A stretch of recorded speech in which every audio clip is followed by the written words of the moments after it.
Hi everyone. Good morning, good afternoon, good evening, for wherever in the world you're watching us from. Um, I'm extremely excited today, for this conversation that I've had the opportunity to host. It is with an extremely distinguished guest, which I will introduce in a minute. The topic for the discussion today, as we live in a world where technology is really helping us overcome the way we live, the way we operate in our lives, at home, at work, in businesses. So the topic today is more about how to unlock the value of technology to transform your business. And in that context, it's an absolute privilege to introduce to you Mr. Ashwin Yardi, who is the CEO for Capgemini in India. Uh, I chanced upon the fact that he is employee number 9 at Capgemini, and he's absolutely seen it all at the firm that he's built in India, as well as in many other IT companies that he's worked in before. So without much ado, let me introduce Ashwin to you. Hi Ashwin, how are you doing? I'm fine. Thank you, Ankush, for that introduction. Happy to be with you on this conversation. Thank you so much. It's an absolute pleasure to have you with us today. Ashwin, as I was just talking about, the theme for the day, and in the year that's gone by, many companies, many sectors have been impacted in very different ways. In that context, the technology sector has clearly stood out to be very resilient. And while the sector has stood out to be resilient, Capgemini's performance is, really sort of a north star to look forward to. So as we begin, I would wanted to get some thoughts from you on, how do you see the year that's gone by for Capgemini and, for the sector on the whole? So thanks, Ankush, for that question. Frankly, 2020 indeed was a very, very big year for Capgemini for several reasons. First, just to share a few numbers. So we reported I think we follow a Jan to December calendar year. So we reported our numbers early February, and we reported around 15.8 billion euros. So most of the numbers you might hear will be in euros. So 15.8 billion euros revenue for the year, which at reported level was 12.2% growth. Of course, one key factor in this number is also the Altran acquisition we've done.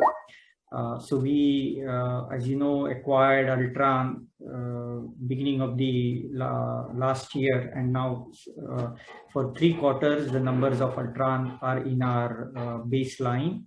Organically, the number is minus 3.2. Considering that we had a strong Europe and footprint in aerospace manufacturing, we were very pleased, especially considering the guidance we had given in post-pandemic. We are very pleased with our achievements. What was also creditable is our margins. So we were able to withstand most part of the challenges, and margins were at 11.9%. Important other aspect is 65% of our revenues are now in the digital and new space, cloud, data, analytics, what we do in engineering. So if you look at overall, it was a very strong growth, including headcount growth. So now we are globally close to 270,000 employees. Wow. And then on sort of non-financials, this was a year where we announced a lot of key things in our organization. So first, we announced a new purpose statement, which highlights where as a company our head and heart lies. So it goes saying Capgemini wants to be unleash human energy through technology for an inclusive and sustainable future. So it brings a lot of things together about technology focused on being inclusive and being sustainable. And that's where we also made commitment that we want to be carbon neutral by 2025 and carbon net zero by 2030.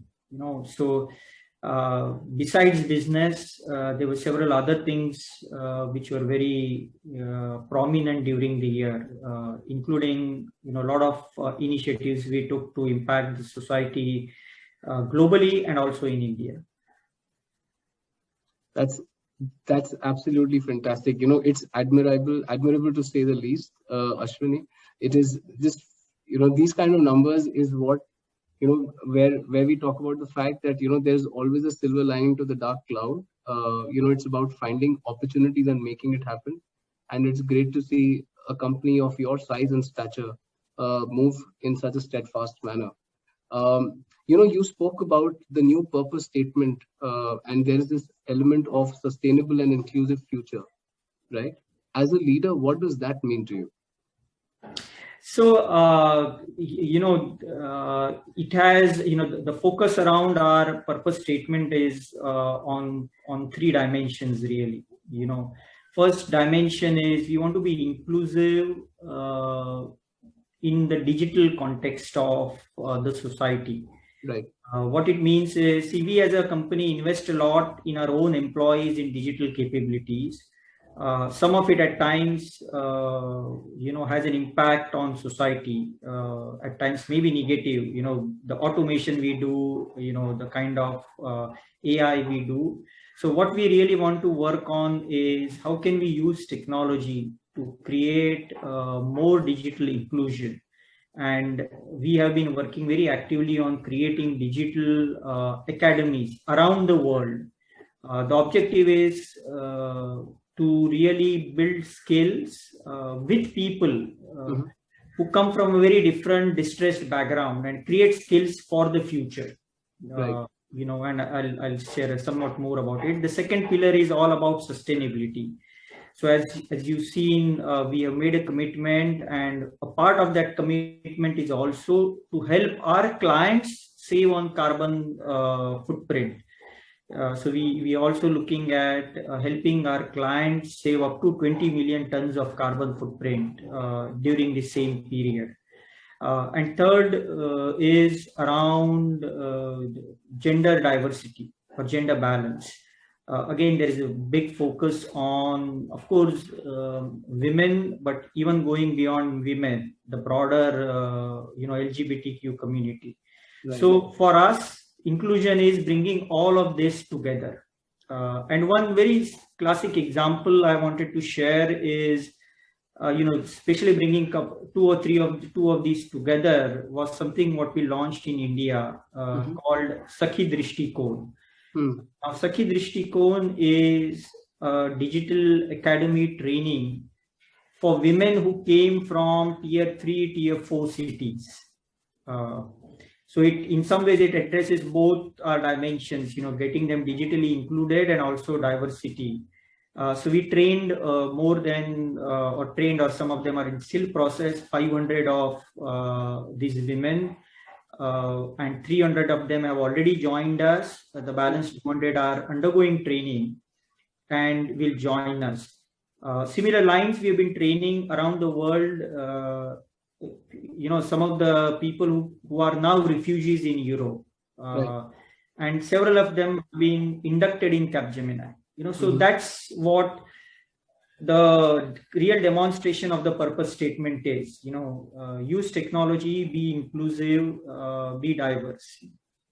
Absolutely. And it is so encouraging because we all see around us that the pandemic sort of also created a sort of a digital divide, right? So there were haves and have-nots in terms of digital technology, and the way you are sort of approaching it in a holistic manner, you're not only enabling them by training them, but you are also empowering them by sort of giving them employment, and making them an inherent part of your growth story. So that's very, very encouraging.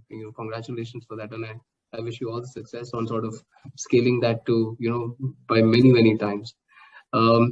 You also mentioned on the business side that 65% of your revenues are now sort of in the new age stuff around digital cloud.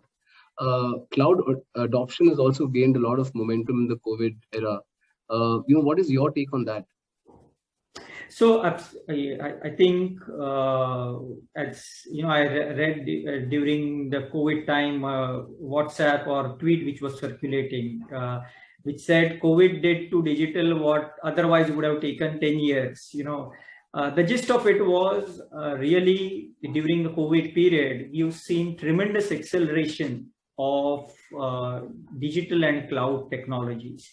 And some of it you would have also experienced it in your daily life, as in just the next door, sabji mandi guy or girl is doing all the e-commerce on WhatsApp. Absolutely.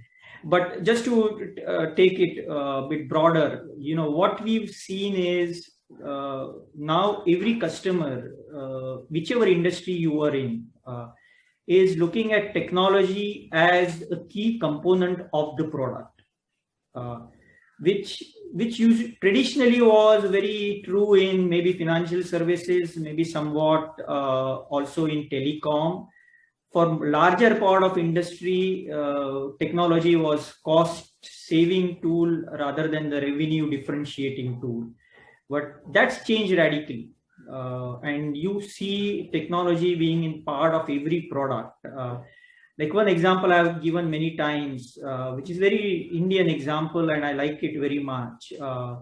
Within first 3 to 6 months of COVID, probably it was third or fourth month of COVID, suddenly I saw a big basket,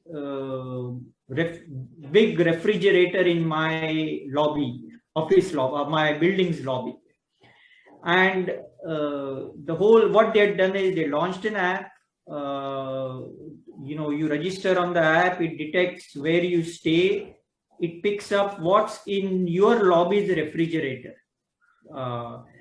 You order, it's contactless, except that you have to finally go and pick the, you order in your home, you pick the, you show the QR code, the door opens, you pick the item. That's the only contact you have.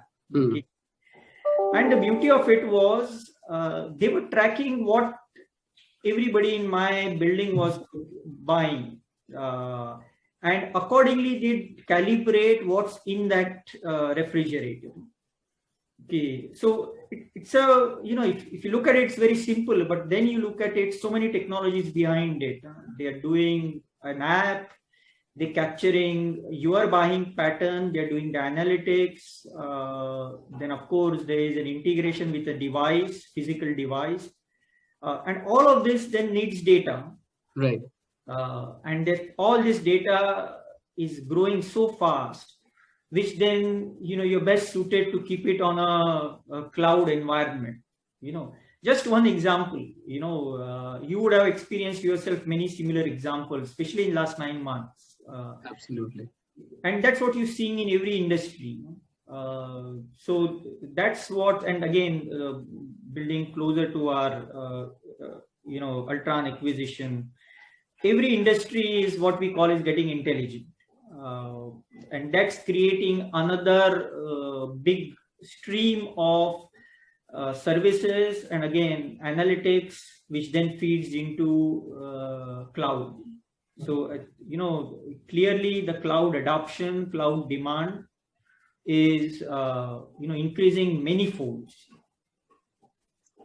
Thanks for bringing it to life with such a simple but powerful example. I was, the kind of last mile logistics using cold chain that people would talk about, but the way it sort of unfolded and how it got solved around you was fantastic. You did in Ashwin, in your sort of our discussion till now, you did allude to some parts of it, but I wanted to explicitly ask you, it was of course a year that changed a lot for all of us. When you look back as a leader, what do you think went well in 2020?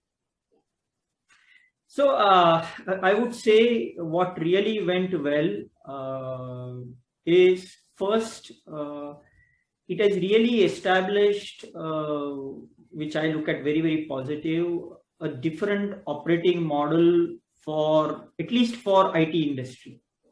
Okay, and when you look at a broader context of Indian IT industry, I believe this trend will really further accelerate the Indian IT industry growth. Because again, you look at it in a very simple way. If I am a bank and I had a team member who was sitting in my office from, let's say, Capgemini or any other competitor of ours, okay, sitting in next door in my office, and now that consultant's working from home, why home in New York? Why not in India? Okay, and a lot of clients are looking at it that way. Secondly, as an industry, I think we showed tremendous resilience as in I haven't heard of, at least in Capgemini, we got many kudos from our clients saying how well we responded to virtual delivery model. And I'm pretty sure it happened to a larger part of industry. So what the industry has demonstrated is tremendous resilience to adapt to this flexible model. The full benefit of it, which you have still not seen, and I anticipate in future, will come from one, it will really help us expand the talent pool in the context of gender or location in a big way. Right. And it will also have a very strong positive impact on environment and society. Again, simply less people will travel, less amount of fuel consumption, less amount of, sort of productivity loss traveling 2 hours to your office, especially if you're in Whitefield or Bangalore. So if you look at it, once, some of this we have still not fully stabilized, but for me, each one of these is a great opportunity for a better future. The workforce we'll hire, the flexibility of work we will create, the talent pool we can get from any part of the world, as in any part of India. And all of this really creates a very strong pool to get more IT work from India. Absolutely, absolutely. And in conjunction, in the new normal, how do you see the delivery model evolving? Do you have any thoughts on that, Ashram? So, based on, just to share, as in, I still remember the date, as late as 15th of March, we had not launched a very, very formal work from home, 15th of March, 2020. We had not launched formal work from home. So as a policy, we have a policy around flexible work hours, work location. Probably 10 to 15% were working from home. Within almost 15 days, that 10 to 15% went to 95% work from home, literally in 15 days. Okay. Now, it's working smoothly, but we all, especially in IT industry, all of us have very big campuses. We hire young talent. And the key part of our work culture is to be with each other. Okay. So what we really believe is the answer is somewhere in between, and it could vary from the clients you work with or some other aspects. But we really believe the answer is probably somewhere 40 to 50% of the workforce would perpetually work from home.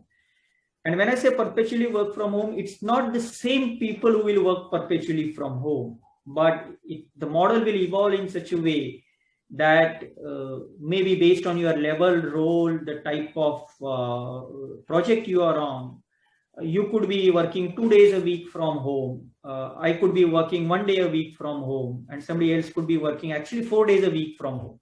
Right. So it varies, and that's what we believe would be the future. It would mean new ways of delivery tools. So of course, now Zoom and Teams have become way of life. Everybody would be on a mobile device, laptops or similar gadgets, and also different delivery tools, based on different companies. So that's what I see as a the future of delivery, which means again, going back, great opportunity for us to hire different types of talent. And then the other thing which I also see linked to talent is this will also create a great opportunity for gig workers. We see that quite to be mature in markets like North America. Right. We haven't seen that depth of gig worker trend or penetration, at least in our industry in India. But again, if someone's going to work from home 2 days away from or 3 days at home, it will really create a more opportunity for flexible workforce, gig workforce, and across age, skills, profile. So I see that also as a big emerging trend in future, as a part of our industry. And this is like investing in probably the next few decades of growth, because the talent that's now going to come up is talent that's that is young, that wants so much more flexibility. They want more choices. So some of what you shared will really help steer this forward for Capgemini and hopefully for the industry as well. Talking about future, Ashwin, what's your outlook and priorities for 2021 for Capgemini? So, as part of our results, we announced we will, be in the 7 to 9% growth, total growth. There is an inorganic effect of, again, Altran and some other acquisitions we've done. So that's from a growth outlook. Again, from a margin outlook, we've said we will be in 12.2 to 12.4, which takes us back to 2019 baseline. 2020 there was some reduction in our margin. So that's overall from a business point. A lot of that growth will be reflected in India. And I recently done a interview. We are looking at overall talent hiring of close to 30,000 across, laterals, campus graduates. So we are seeing a very strong, robust growth in line with what Capgemini is seeing globally. In fact, probably we'll have a higher share of the growth in India. It's already visible. And again, I would believe it's visible across the industry. So we've seen a very strong start to the year. Wonderful.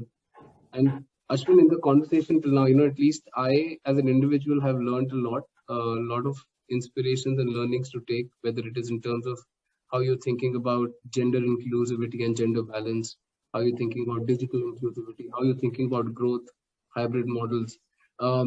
But you of course have a lot of people within the IT industry who look up to you as mentors, and even outside the industry. As a leader, if you had to sort of give them one advice on how to sort of embrace for change, what would that advice be?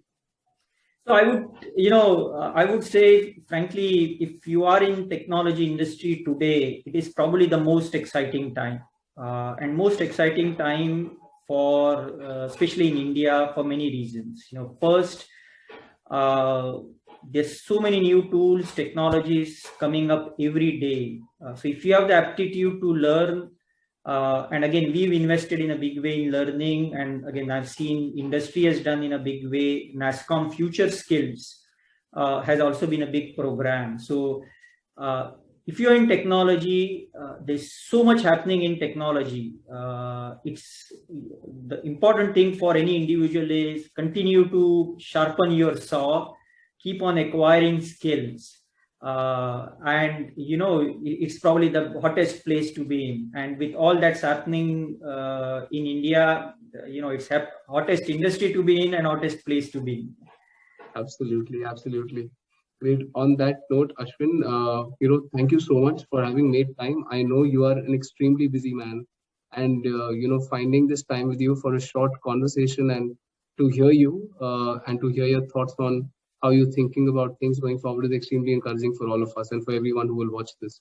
So thank you so much, and I wish you all the best for all that you're doing, for the industry and for the nation. Thank you.